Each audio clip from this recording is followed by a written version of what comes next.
Kamusta na kayong lahat? Welcome to Storytime with Tita. Ang babasahin nating kwento ngayong araw ay Ang Alamat ng Dama de Noche. Muling isinalaysay ni Amy Labangco mula sa Active Minds Publications. Simulan na natin.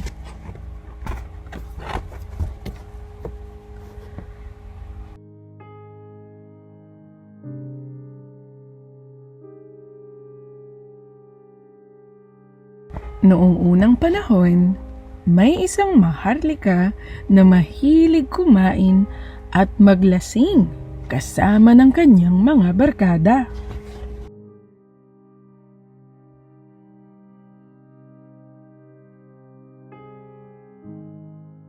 Paglipas ng ilang taon, ay nakaramdam siya ng pagkabagot at naisipang humanap ng isang mapapangasawa.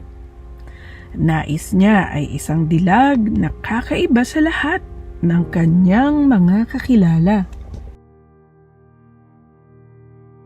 Natagpuan niya ang isang simpleng dalagita na ngalan ay Dama.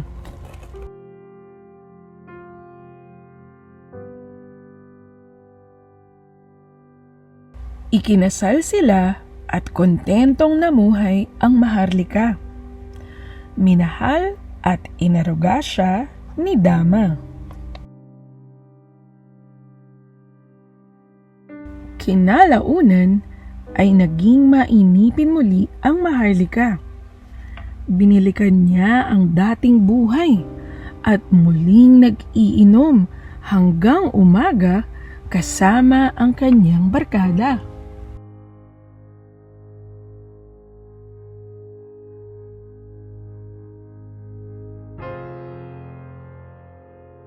Walang magawa ang kawawang si Dama, kundi umiyak.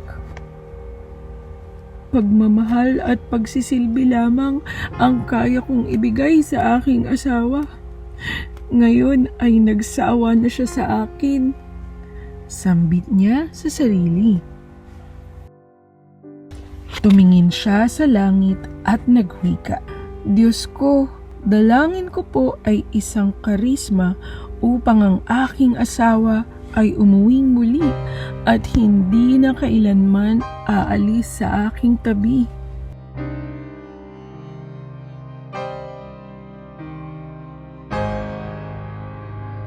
Hating gabi nang dumating ang maharlika at agad hinanap ang asawa. Dama, Dama, nasaan ka? Ihanda mo na ang aking tulugan. Utos niya.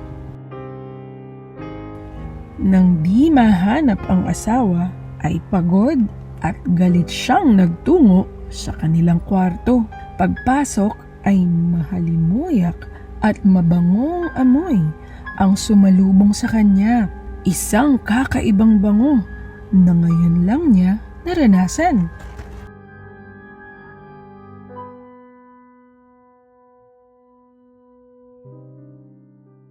Napansin niyang nagmumula ang bango sa bulaklak ng isang kakaibang halaman na tumubo sa labas ng kanilang bintana. Ang halaman ay puno ng maliliit na puting bulaklak na hugis bituin. Ang maharlika ay natigil habang iniisip ang matamis na halimuyak at bumulong sa sarili. Dama, umupo siya sa tabi ng bintana at naghintay sa pagbabalik ng asawa. Ang matamis na halimuyak ng mga bulaklak lamang ang nanatiling kasama niya.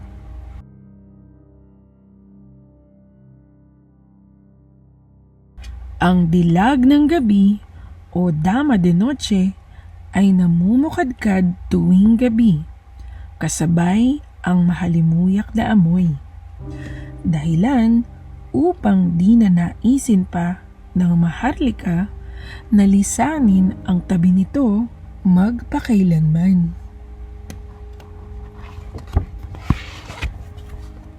At dito nagtatapos ang kwentong pinamagatang Alamat ng Dama de Noche. Nagustuhan niyo ba ang kwento natin ngayong araw? Sana'y may natutunan kayo. At kung nagustuhan niyo ang kwentong ito ay mag-subscribe lamang sa ating channel para mas marami pa kaming maihatid na kwentong tulad nito sa inyo. At samahan niyo kaming muli sa susunod dito lang sa Storytime with Tita. Paalam!